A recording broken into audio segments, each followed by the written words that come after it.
Free bus ఇస్తామని అంటున్నారు కదా, అందరికి ఫ్రీ అనుకుంటున్నారా, ఏమనుకుంటున్నారు? ఇంకా మరి ఇంకేం తెలియదు, అందరు ఫ్రీ అని అంటున్నారు. మరి ఫ్రీ అయితే మించినే కదా. ఏడు నుంచి ఏడుకి వస్తారు మీరు ఇప్పుడు మామూలుగా రోజు అమర్పేట నుంచి సీఎం క్యాంప్ ఆఫీస్. ఎంత ఖర్చు అవుతుంది? మాక 30 రూపాయల టికెట్. పాస్ ఉందా మీకు? ఉంది, పాస్ తెచ్చుకుంటాం. 30 రూపాయలు మేము బస్ పాస్ తీసుకుంటాం నెల. బస్ పాస్ ఎంత ఉంటుంది మీకు? 1250. ఇప్పుడు మొత్తంగా ఫ్రీ.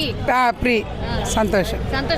సంతోషం. ఇంకా వేరే కూడా 500 రూపాయలకే సిలిండర్ అని, ఇంకోటి 2500 మహిళలకు గృహలక్ష్మి అని, అవి కూడా ఉన్నది. మరి అవి వస్తాయి అనుకుంటున్నారా మీకు? చూడాలి, ఇక ముందు చూడాలి. సార్ మంచి చేస్తే మాకు మంచిదే కదా, సంతోషమే కదా. ఆయన దయ ఉండాలి. అన్ని చేస్తున్నాడు కదా, చేస్తున్నాడు. మాకు కూడా పర్మనెంట్ చేస్తే బాగుండు. మాకు కూడా 14,000 జీతంలో మాకు తింటానికి కూడా వెళ్తలేదమ్మా. మా బస్ కిరాయి అవుతుంది, ఇల్లు కిరాయిలు కట్టుకోవాలి. బస్ కిరాయి ఎంత కడుతున్నారు? 1250 రూపాయలు అవుతుంది మాకు. రేపటి నుంచి ఫ్రీ ఉంటుందట, తెలుసా మీకు? ఏమో రేపటి నుంచి పెడతాడో ఎప్పటి నుంచి పెడతాడో, అది చేతిలో పడేదాకా మాకు తెలియదు. నిజంగానా లేదమ్మా, మేము వచ్చేదాకా మాకు తెలియదు. సార్ ఇవాళనే వచ్చిండు కదా ఇంట్లోకి, తెలియదు ఇంకా మాకు వచ్చేదాకా. అవుతుంది అనుకుంటున్నారా? ఏమో అయితే మంచిదే కదా, పుణ్యమే కదా. మాకు మంచిదే వస్తాం కదా. ఎటు నుంచి ఏడుకు వస్తారు మీరు? మేమా అది అంబర్పేట అవతల నుంచి వస్తాం మేము. మాకు పోనీకి 50 రూపాయలు, రానికి 50 రూపాయలు అవుతుంది.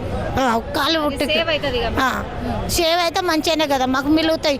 ఇంట్లో కిరాయి కట్టుకుంటామా, మేము ఏం కట్టుకుంటామమ్మా, తినడానికి వెళ్ళదు మాకు.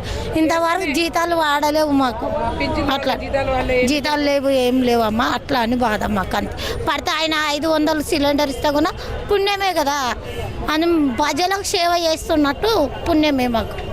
చెప్తున్నావు కదా, అంతా మంచిగా ఉంటే మంచిగానే ఉంటుంది కదా అమ్మ. చెప్పు సార్.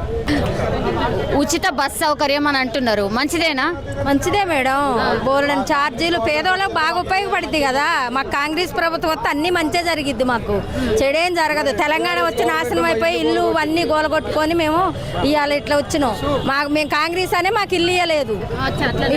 ఇప్పుడు ఏ ఊరు మాది? మేము ఉంటాం మాది ఖమ్మం జిల్లా మేడం. మేము 30 సంవత్సరాల నుంచి ఏడే ఉంటున్నాం. మా ఇల్లు తెలంగాణ రాగానే కూలగొట్టారు. తిరిగి ఇసుకుపోయి మళ్ళీ కాంగ్రెస్ వచ్చింది.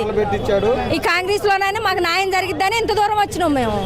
మాకు అన్ని పెడితే కాంగ్రెస్ వాళ్ళు మాకు అంతకంటే ఏం కావాలి? మా పేదోళ్ళకి కాంగ్రెస్ మంచి చేసిద్దనే కదా మేము ఓట్లేసి గెలిపించుకుంది.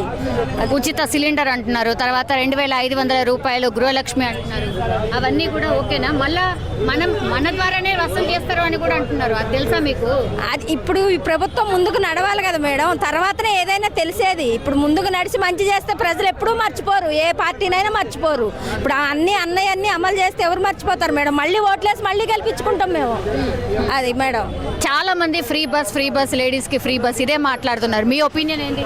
ఉండొచ్చు ఫ్రీ బస్ అంటే, ఉండొచ్చు. దానికో లిమిట్ అంటే ఉంటే బాగుంటుంది. ఉందని చెప్పేసి కూడా జనాలు ఎక్కువ. లిమిట్ అంటే ఎట్లా? లిమిట్ అంటే ఎట్లా అంటే ఇప్పుడు సీఎం గారు ఏ ఉద్దేశంతోనో ఆ పథకం పెట్టారనేది మనకు తెలీదు. దాన్ని సక్సెస్ అక్కడ కర్ణాటక ప్రభుత్వం పెట్టింది కాబట్టి ఇక్కడ కూడా సక్సెస్ చేస్తే బాగుంటుందనే ఉద్దేశంతోన వాళ్ళ పార్టీ ముందరికి వస్తే ఇంకా ఎన్నో పథకాలు చేయొచ్చు. సో ప్రజల మీద భారం పడకుండా పథకాలు చేస్తే బాగుండు. ఎట్లా పడకుండా అంటే ఇప్పుడు మనకు ఫ్రీ పథకాలు ఇచ్చిందంటే వాళ్ళు ఏదో విధంగా మన దగ్గర నుంచి ఐటీ లాగా ఎట్లనో అట్లా తెలుసు. ఈ విషయం తెలుసు అంటే కొందరికి తెలీదు. ఇప్పుడు చదువుకున్న వాళ్ళకి సగం మందికి తెలియదు, ఎందుకులే అని పట్టించుకోరు వాళ్ళు. సో ఫస్ట్ జనాలు మారాలి. ఫస్ట్ జనాలు మారితే ప్రభుత్వము ఏదున్నా కానీ మనం ముందుకెళ్తాము. ఓకే, మాది అన్ఎంప్లాయ్మెంట్ 2017 నుంచి మేము తిరుగుతూ ఉన్నామండి. జాబ్ వచ్చి ఎగ్జామ్ రాసి సెలెక్ట్ అయ్యి 1:2 2 రోజులు నడిచి వెరిఫికేషన్ అయిపోయి 2 రోజులు అయిన తర్వాత కేసులు అన్నారు. కేసులు అయిపోయినాయి, అన్నీ అయిపోయినాయి. తిరిగి టీఆర్ఎస్ ప్రభుత్వం మాకు ఏమి చేయలేదు. మరి ఎందుకు కాలయాపన జరిగిందో తెలీదు. మేము గాంధీ భవన్లో రేవంత్ సార్ దగ్గరికి వెళ్ళినప్పుడు మాకు మాట ఇచ్చారు, మీకు కంపల్సరీ చేస్తానమ్మా అని అన్నారు. మాకు అదే హోప్తోనే మేము ఈరోజు మార్నింగ్ వచ్చాము, మేము కలిసాము. ఇక్కడ ప్రజా దర్బార్ అసలు గేట్ దగ్గరికి వచ్చే ఛాయిస్ లేకుండా తెలంగాణ వచ్చి లాభమే ఉంది. మాకు అసలు ఎంతో హ్యాపీగా ఉంది. ఈరోజు చాలా సంతోషంగా అనిపించింది. మేము ఎండలో నిలబడతామని చెప్పేసి మాకు లోపల కూర్చోబెట్టి, నాట్ ఓన్లీ మీ అందరినీ లోపల కూర్చోబెట్టి మంచిగా లైన్లో మంచిగా ఒక సిస్టమేటిక్గా వాళ్ళ సమస్యలు ప్యూర్ చాలా సిస్టమేటిక్గా నడుస్తుంది. మా సమస్యలను మేము ఒక వినతి పత్రం ద్వారా అందరం సమర్పించాము. మాకు పాజిటివ్గా జరుగుతుందనే నమ్మకంతోనే వచ్చాము. Okay, thank you.